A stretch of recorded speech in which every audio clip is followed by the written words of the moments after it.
Hello, before I get into my example applying Levin's topology and the force field analysis, I would like to first go over major events that occurred during this time, as well as introduce Kurt Lewin and Gestalt psychology.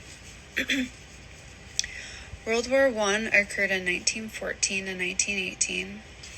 And this was a major cause for global devastation during this time. The Great Depression added on to this in the 1930s as it caused new problems.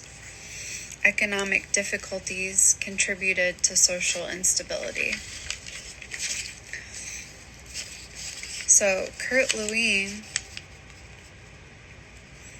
1890 to 1947, was a German-American creator of dynamic theory.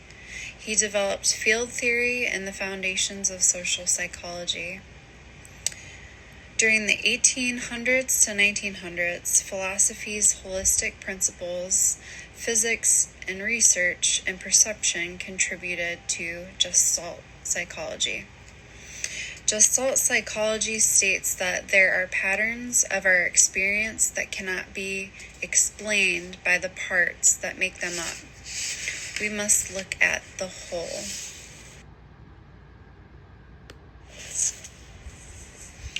Force field analysis was initially used and applied to social psychology.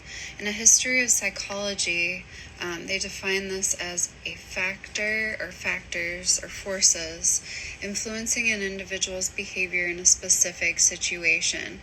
Every act can be viewed as either an interplay of forces, either moving an individual towards a goal, which are considered helping or driving forces, or blocking his or her movement towards a goal, which are hindering forces or opposing forces. This can give insight as to how to understand and resolve a decision-making process that was inadequate and required a resolution by looking at the whole using a visual guide. In Levin's topology studies consist of the properties and spaces in terms of their connectedness, continuity, and orientation. So how each of these parts relates to the whole. So before I get into my example, there are some definitions that are going to help you understand my explanation. So force is defined as a manifestation of energy by a person that must be defined in terms of the whole field. Power refers to the possibility of using force. So remember, these are either helping or opposing forces.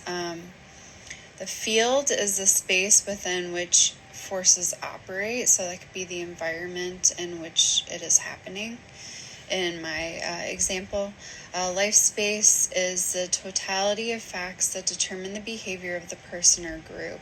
It consists of regions, objects, including persons, goals, and other factors that influence the person's behavior. I will be explaining those in my example. And then the goal is ultimately what all of these forces point to. It's the end result that we want. A conflict is anything that arises when there is overlapping of at least two forces. Internally, opposite forces cause frustration.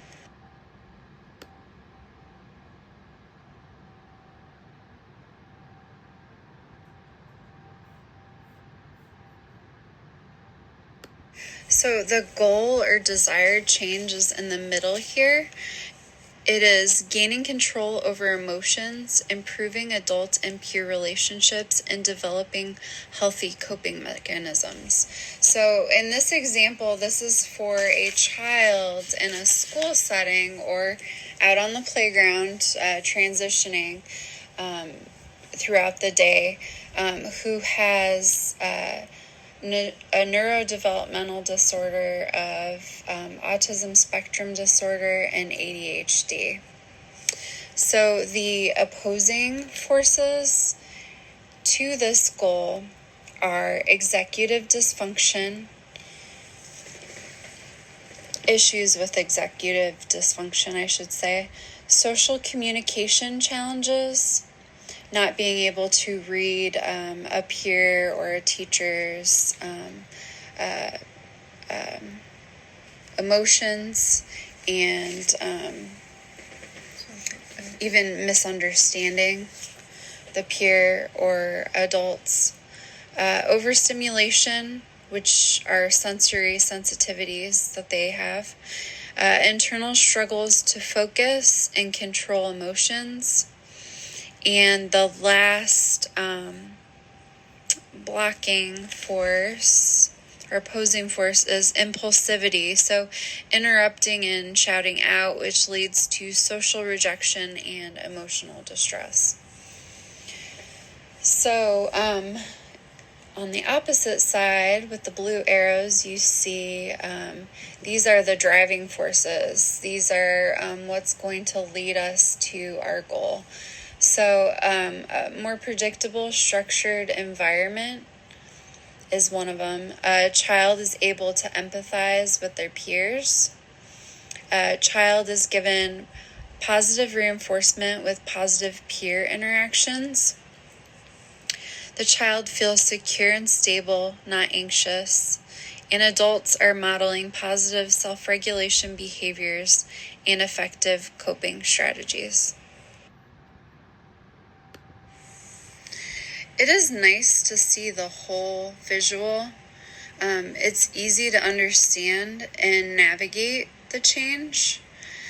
However, as EPM discusses in his video on force field analysis, the problem is that there is no guidance provided to resolve differences of opinion during brainstorming. So in this specific goal, I would honestly consider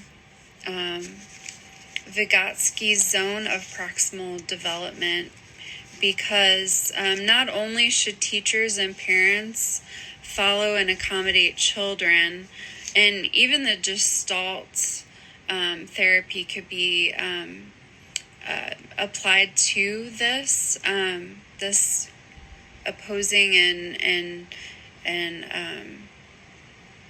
driving forces and attaining the goal with using I statements, helping the child to say I statements in this scenario, like I feel. But there are limitations to that. They should, teachers and parents should seek to accelerate and improve and enhance this child's potential.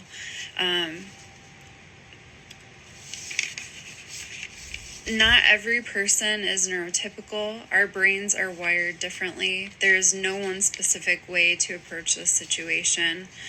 You can use Gestalt therapy in addition to this visual to kind of get an understanding and a beginning approach, but we also need tools, the tools that Vygotsky talks about, to help guide and shape these neurodivergent children in their changing environments.